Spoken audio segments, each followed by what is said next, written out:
Moms and dads, I bet you can relate to this email. Kirk, my son is just like the kids you described in your podcast. He comes home feeling defeated after school, feeling like he isn't smart. But I got him Crunch Labs and he loves it.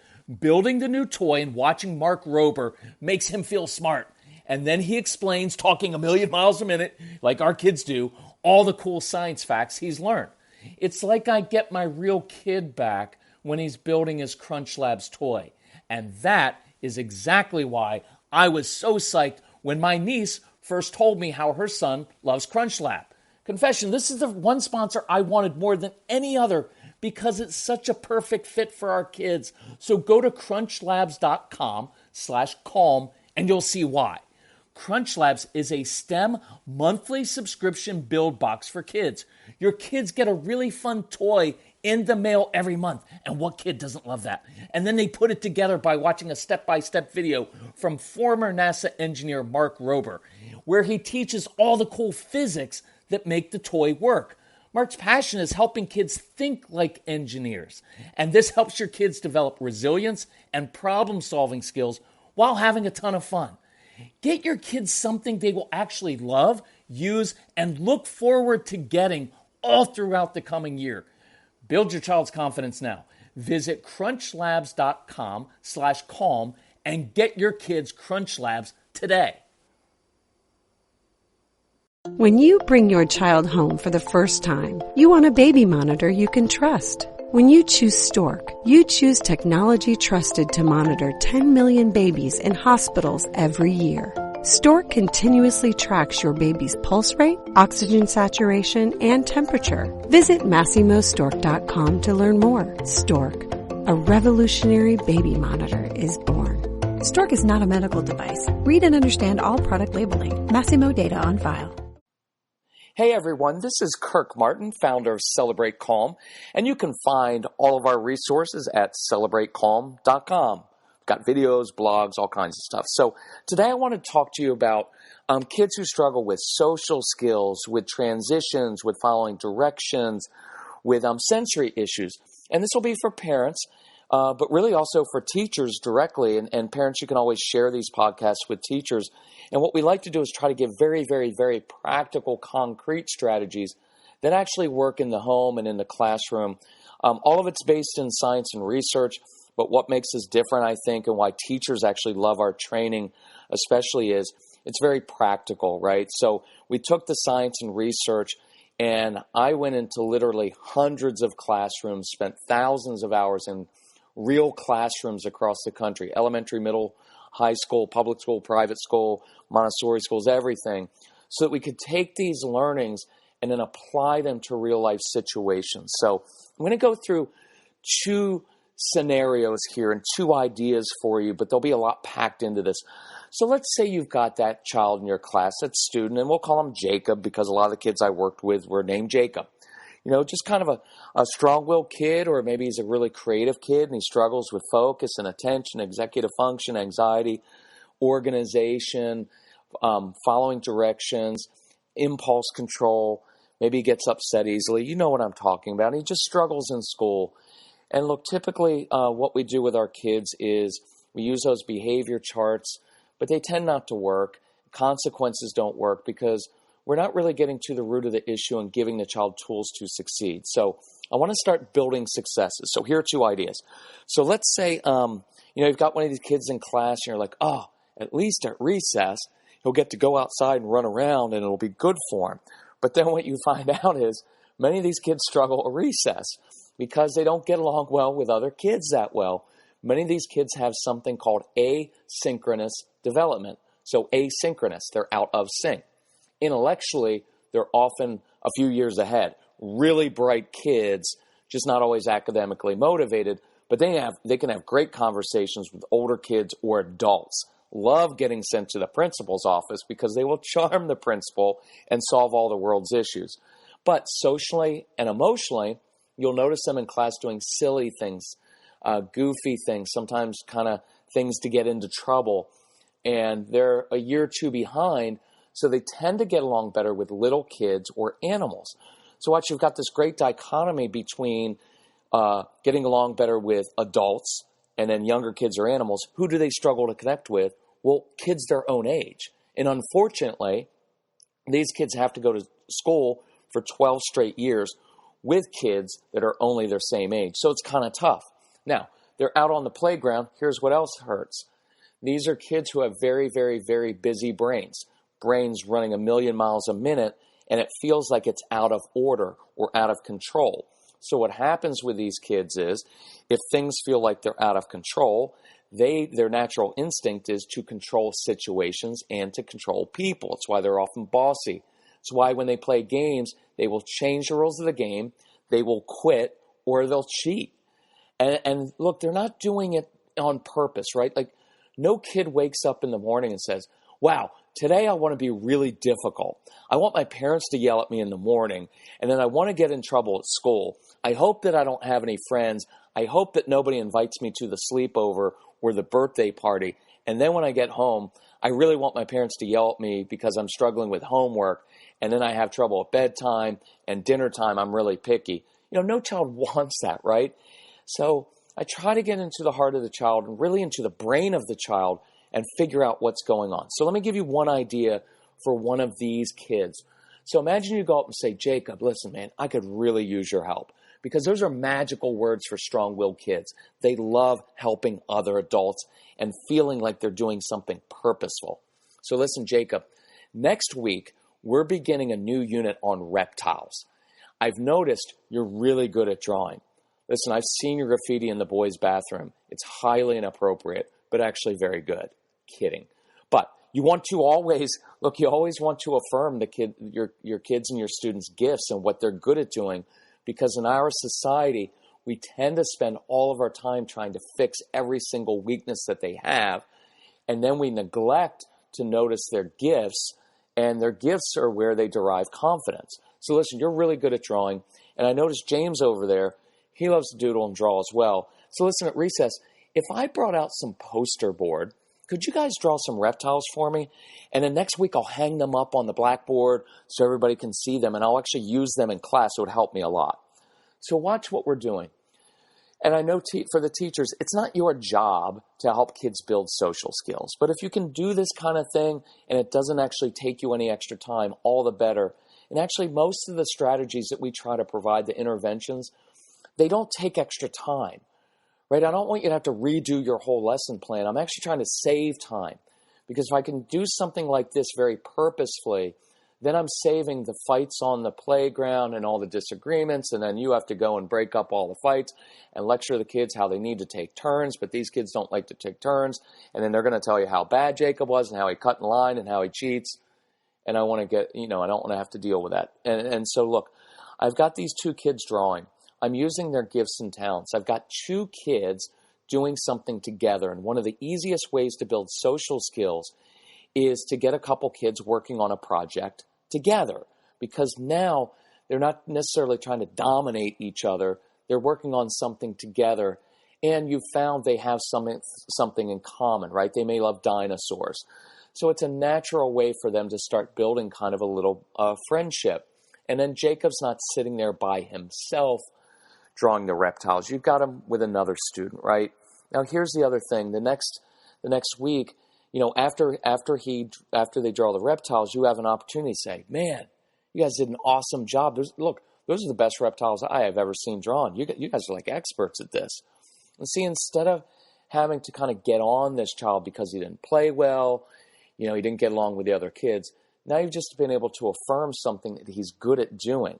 And then next week, when you put up this poster board in your room, the other kids get to see that Jacob, while he gets in trouble quite a bit and sometimes can be a little bit annoying, man, he's really good at drawing. And you know what? They're going to notice, like, wow, he likes dinosaurs too. It may just help build a few friendships. So that's kind of an easy one to do. So let me show you another one where we're going to get into anxiety, transitions, sensory issues, just about everything. So same kind of situation, but that your kids, certain students, they struggle with transitions. So coming back from the cafeteria, coming in from recess, they just struggle, and they're going to come into the classroom, and they kind of just cause issues. They don't always settle down. You've got to redirect them 100 times. So kind of follow this. So I'm going to tell Jacob, listen, I need your help. When we come in from recess, when I blow the whistle and you guys come in from recess, here's what I need you to do. Remember the tradition in our classroom. When we come back in, we always come through in slow motion. And I'll throw this in there. I love traditions, right? So rules are good, but rules tell kids what not to do. Traditions tell kids and all of us what to do. You know, if I say Thanksgiving, you don't think of all the things you're not supposed to do. You think of all the things you're going to do and what are the traditions and who brings the pumpkin pie and who does the stuffing. So the idea was, and here's where I got it. We used to have these camps in our home where I'd have 10, 15 kids in my house. I did this for a decade. And I had 1,500 kids come through my home. And I got tired of yelling at them all the time, right? Like, do not run into my house. Do not run through my front door. You guys need to walk. So one day, I got the idea about doing a tradition. Hey, new tradition in my home is this. When you walk through the front door of my home, you always come through in slow motion, no matter who it is. That's the tradition in my home. So the funny thing was, one day we had a FedEx guy bring a delivery, and he came walking into my house with these big boxes and all these little kids. And you know what they're like. They're like little cops, judges, and attorneys all rolled into one. They're like, hey, Mr. FedEx man, Mr. Martin has a tradition in his home. Everybody who comes through does slow motion. You need to walk back out and come back in. So this poor FedEx guy has to back up, go out the door. And he did it, but I don't think he ever came back. He asked for a different route. So, but the idea is if you have traditions in your classroom, it's really nice. What's the tradition for, what do we do after you take a test? When you come back in from the cafeteria? What's the tradition for lining up for recess? Whatever it is, the more kids own it, the more they're going to follow it. So remember the tradition, come through in slow motion. Then I want you to picture these three things in your brain. 1 water bottle, 3 paper towels, and the front 4 desks of my classroom. Now, do that for a few reasons. 1, research shows kids, and especially boys, and your husbands, remember pictures and images much better than they remember words. Many of our kids struggle with, because they have those busy brains, they have trouble with multiple step processes and remembering lots of little things, short-term memory. But a picture in the brain, they can picture it. And I did this with my son and the kids we worked with all the time, and it really works well. So I said, 1 water bottle, 3 paper towels, front 4 desks in my classroom. Now, the child knows what I want him to do. When he comes in, I want him to clean the front row of desks in my classroom. So recess time is over, blow the whistle, call him in. Jacob comes in, remembers his tradition, comes through in slow motion. Now his brain is focused on doing the job. And watch, it's very specific. I said 1 water bottle, 3 paper towels. I didn't say the whole roll of paper towels. And I told him I wanted to clean the desks, the front 4, not the entire classroom, and I don't want him spraying down other students. All of my directions are very, very specific with these kids. So he grabs his water bottle and the paper towels. Now he's coming up and cleaning. And a couple things are really beautiful here. Picture this. He's cleaning, rubbing the front row of desks in my classroom. Remember Karate Kid? Wax on, wax off. Remember, you know what he was doing back then. He's crossing the midline of the brain and the body. And what we're doing is getting both hemispheres of the brain, the right and left brains, talking to each other and communicating. It actually helps with focus and attention, but it also is very settling, and it's a great exercise. That's why sweeping something in your classroom is actually really, really helpful. Even sweeping, even lifting heavy books sometimes before doing a writing project can be really helpful for kids. So he's cleaning the front row desks. We've got wax on, wax off. He's getting some sensory pressure, right? So this is a kid who feels like he likes pressure. And if he doesn't get that pressure in positive ways, he's going to get that by applying pressure to other students. And you don't want that. So now I'm giving an opportunity to press down on these desks, right? And it feels really good for him. The other thing is many of the kids who are OCD, and some of you are like this, it feels good when you see something going from being dirty to clean. It feels good. And he gets to see those 4 desks in the front of the classroom. They're kind of shiny now. There's a sense of accomplishment, right? And look, I know this doesn't seem like a big deal, but for kids who really struggle and who don't do many things well in school, the fact that he did clean and that it looks better feels good. And now at the end of this situation, again, you get to compliment. Hey, Jacob, nice job cleaning, man. Good job. Throw the paper towels away and have a seat. Look, I just created a success, and it's one of the things we teach in our training. We do this training for parents and teachers. We do a brain boosters training just for teachers. And it's all about giving tools for kids to help them create successes. Because the truth is, if you just wait long enough with these kids, they're going to mess up. And here's what you're going to hear. Hey, Jacob, listen, stop.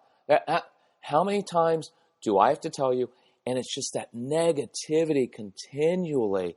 And then these kids eventually just shut down and they'll stop trying.